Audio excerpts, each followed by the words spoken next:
Steady now.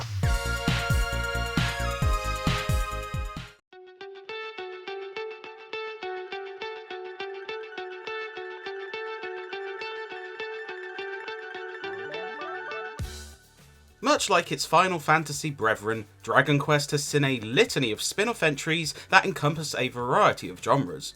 Monsters would see players capture and breed iconic monsters a la Pokemon, mystery dungeon entries offered roguelike dungeon crawling, and even the late 2010s would see experiments with Muso and Minecraft-style crafting. Dragon Quest Treasures offers another experiment with the series, as Toze would deliver a prequel story focusing on two characters from a recent mainline title as they explore, dig for treasure, and fight a litany of monsters. The end result is a breezy, cheery, and mostly enjoyable outing.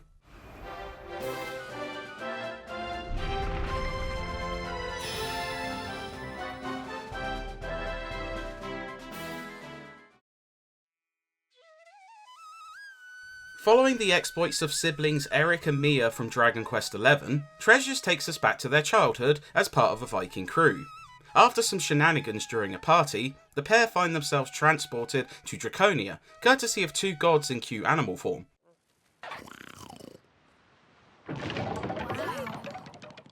At the latter's request, the blue-haired duo begin to search for the legendary Dragon Stones, along with any treasure they can pinch along the way, encountering allies and foes in abundance. Those expecting a story on the level of Echoes of an Elusive Age should probably temper their expectations, as though there's a decent amount of backstory and a handful of cutscenes, the story mostly takes a backseat to the gameplay this time around.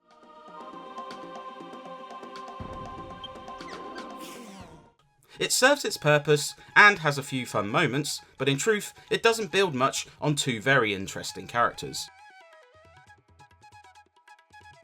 Luckily, Treasures offers an enjoyable action RPG in its stead. Draconia itself is split into 6 islands, with one serving as your headquarters, while the rest allow for treasure hunting and questing. Your main goal is to build up your crew by finding valuables and increasing your gang's value, along with searching for those aforementioned Dragonstones. This is great! Each island bears unique monsters and climates, ranging from desert and snow to volcanic. The maps are decently sized and feature a ton of chests to find, unique treasures to collect, and targets to shoot down, making exploration pretty enjoyable on the whole. Huh? It also becomes easier to travel by reinstating train stops dotted around each map, usually requiring you to source materials in order to restart power.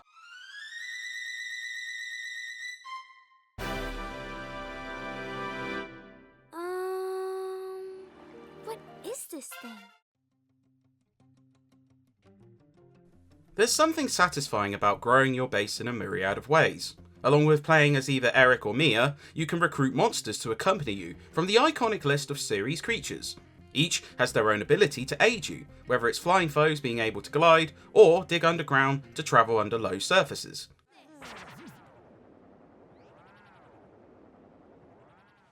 Perhaps more importantly, recruited monsters have a leaning towards certain treasure types, and picking the right crew for the location you're exploring improves your chances of finding goodies, though this resets after returning to base.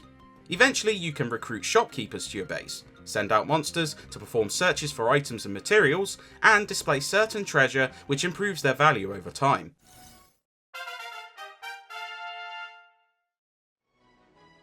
The list of treasures runs the gamut of the series, offering key items, figures, and other nods to prior games which will please longtime fans. It's admittedly a straightforward adventure, clearly geared towards a younger audience. Combat is pretty basic, allowing you to either perform a strike or dodge roll during a melee, or utilise a catapult to shoot pellets from range.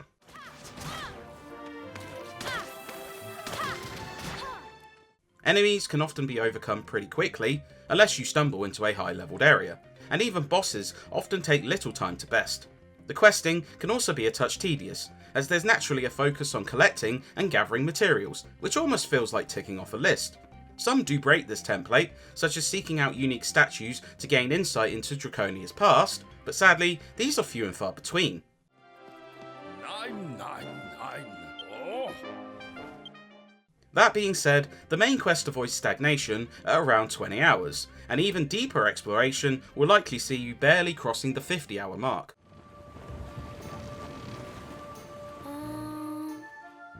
Since when was there an island around here?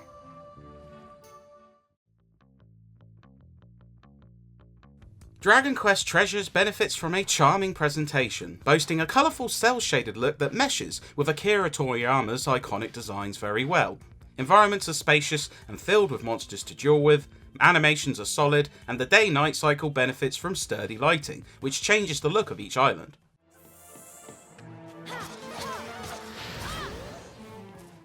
There's a lot of thoughtful touches too, such as Treasure Vision, which sees you viewing dig points from a monster's perspective, and it mimics their sight, such as aerial creatures viewing from above.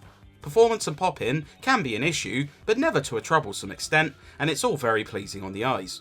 The ears are mostly in for a treat too, thanks to utilising classic music and sound effects from the series. The build-up as you dig up treasures is also fantastic, creating excitement even despite the regularity with which you'll hear it.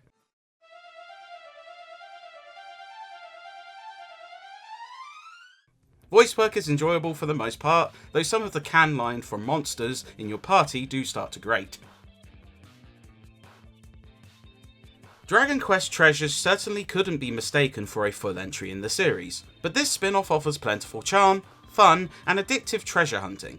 The questing can be a touch tedious, and combat lacks the depth or refinement of other games, but with bright islands to explore, nostalgic presentation, and satisfying mechanics, things remain enjoyable despite these woes.